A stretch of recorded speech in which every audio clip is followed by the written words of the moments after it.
All right, shalom, shalom. Before I get started, I want to start off by giving all honor and glory to Yahweh, Bahashem, Yahweh Shai, Bahashem, Harakat Kwadash, Laiwalam Yum. Double honors to my apostles and elders at Great Millstone. Shalom to the elect, the ones out there who are doing this work diligently and chiefly keeping the faith, making your calling and your election sure. All right, the title of this one is called It's Already Over. Right? It's already over. And the Spirit jumped on me to do this particular video because, I was reading over some prophecy yesterday, and,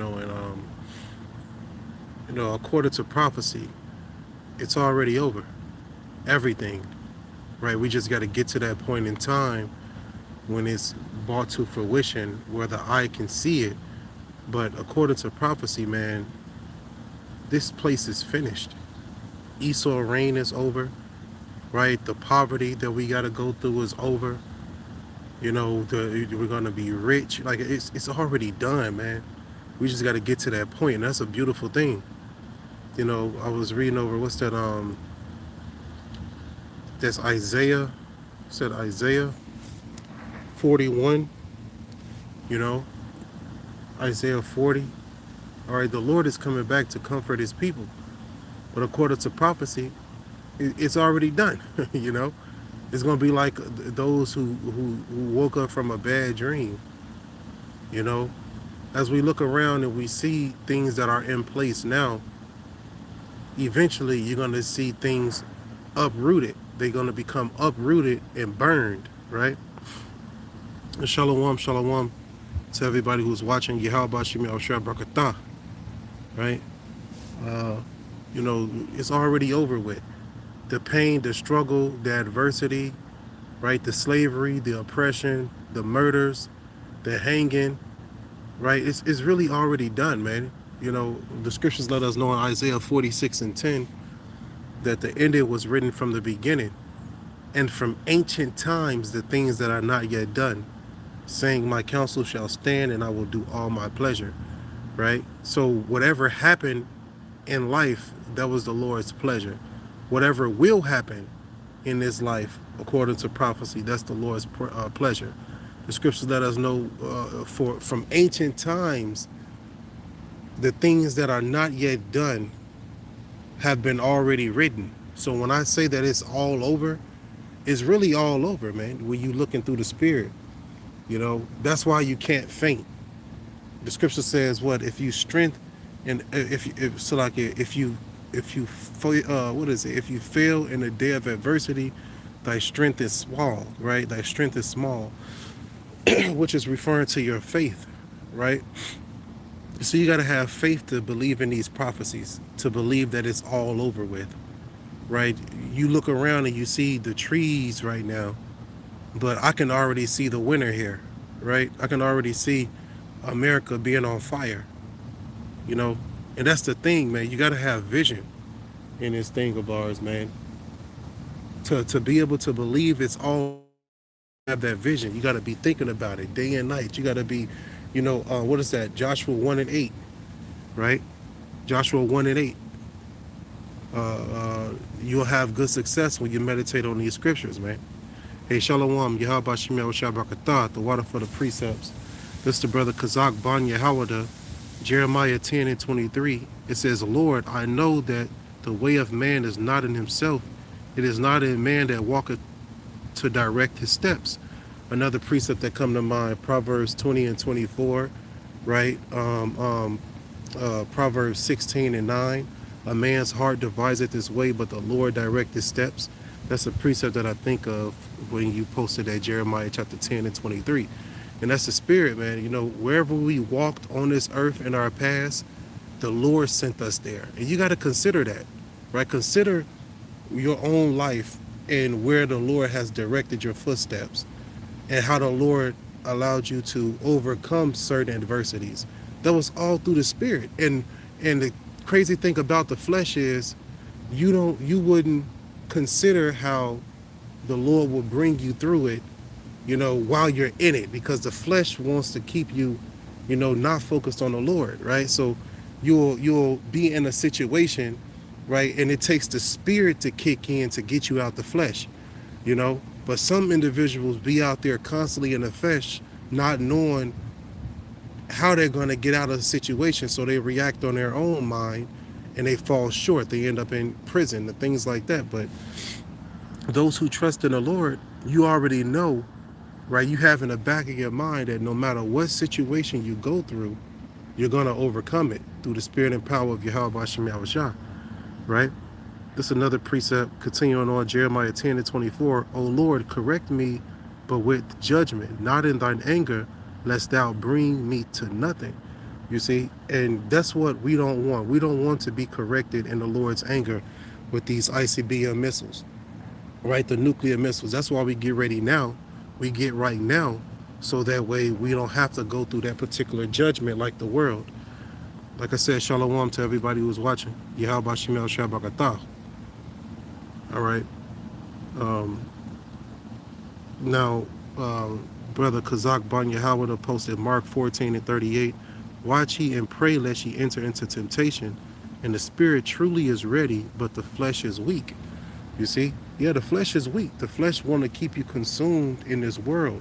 But if you call yourself a spiritual person, whether you're a spiritual man or spiritual woman, right?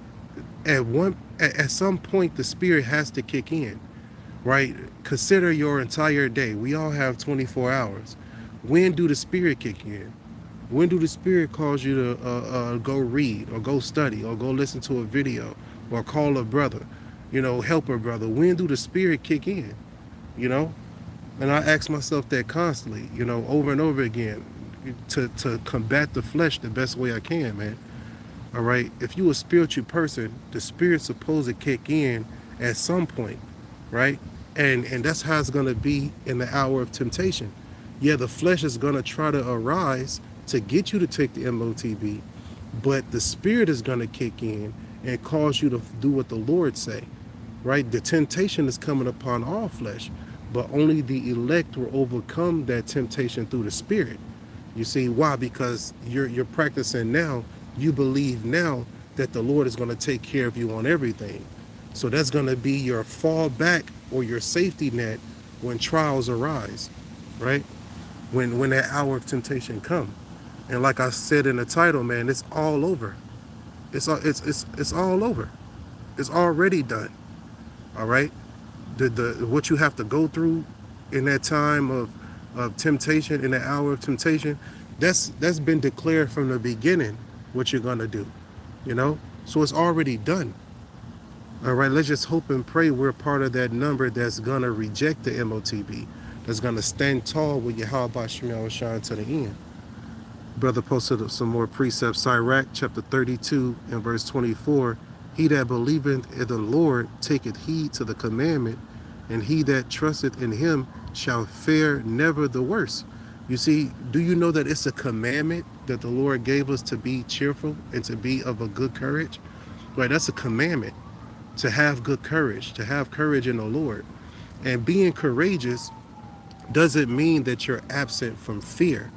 No, being courageous, it means that the fear is there, but what you do after that fear show up, it shows that you're courageous, or it shows that you're a coward, right? When that fear arises, and it's gonna happen on all of us, right?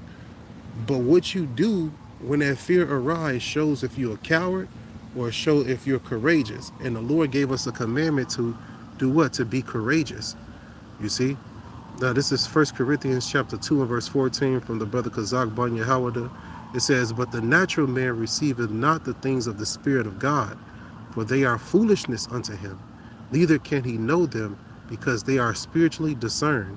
You see, so you got to have a spiritual discernment out here to be able to pick up on things that are carnal or physical, or in the things that are spiritual, man.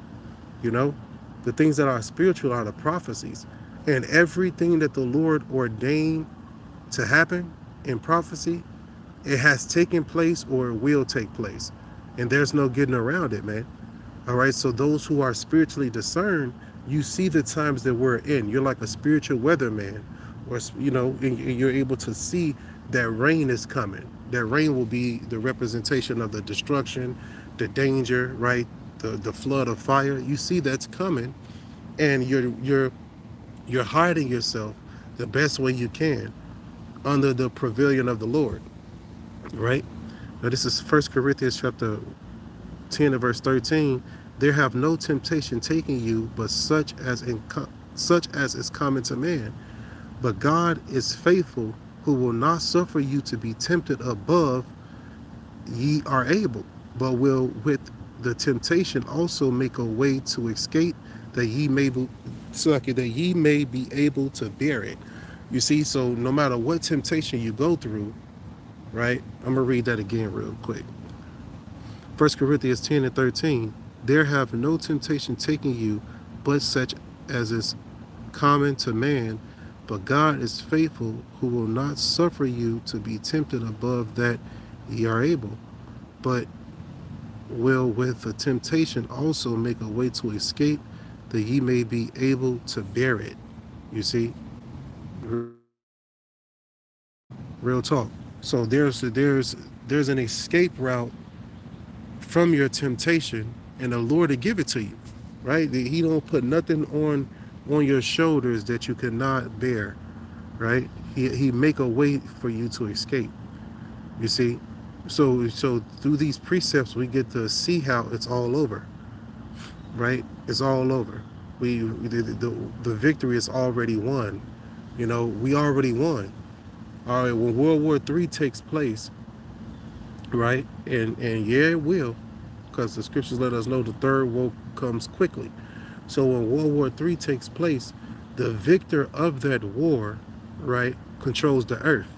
So the nations are going to fight for control, and the victor of that war is going to be the Messiah, Yahweh Shai. You see? Real talk, man. All right, so I believe the point was made. The brother posted several more precepts. I'm going to get Psalms chapter 2 and 11. It says, serve the Lord with fear and rejoice with trembling. Psalms 2 and 12. Kiss the Son, lest he be angry, and ye perish from the way, when his wrath is kindled but a little. Blessed are they that put their trust in him. You see, by you trusting in the Lord, you know it's already over. You know it's done. You can feel it in the air, man. That Benny Siegel song. You can feel it in the air. I can't sing and everything, but you can feel it in the air, man. This place is through. It's a wrap. Look at the people complaining. A good way to tell that a city or a nation is going to crumble, a good way to tell is by looking at the people, looking at the comments, looking at the economy. But, mainly the people. Every nation that failed, it started first with the citizens. You see? It started first with the citizens, man. They wasn't prepared for what's to come. They wasn't prepared for the army that was invading. You can tell a nation is about to fall by the state of its citizens, right? And look around. Look at America's citizens, right? Look and see what's going on, man, on social media. And you can actually see that this place is through. It's a wrap, man. It's a wrap. So you gotta have faith in Yahweh Hashem Yahweh Shah. I feel like walking right now. But you gotta have faith in Yahweh Hashem Yahweh Shah, man. It's already over with. It's already done. And with that mindset that it's finished already, you will be detached from this place. Revelation 18 and 4 says what? Come out of her, my people, that you receive not of her sins and not of her plagues. Why? Because America's sins have reached unto heaven, and the Lord is going to judge this place. Okay? He's going to judge this place with fire.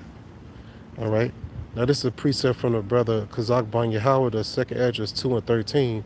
Go and ye shall receive. Pray for few days unto you, that they may be shortened. The kingdom is already prepared for you. Watch. Watch what? Watch the prophecies. Watch how everything the Lord said that was going to happen, it's happening, or it already happened. Pay attention to the prophecies.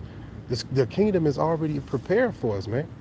We don't got to go out and do no heavy lifting. The nation's going to do that according to prophecy, right? The scriptures let us know in Isaiah chapter 60, Fact check us on this, man. The precepts that we giving y'all, man, don't take my word for it. Don't take the prophet's word for it, the brother's word for it.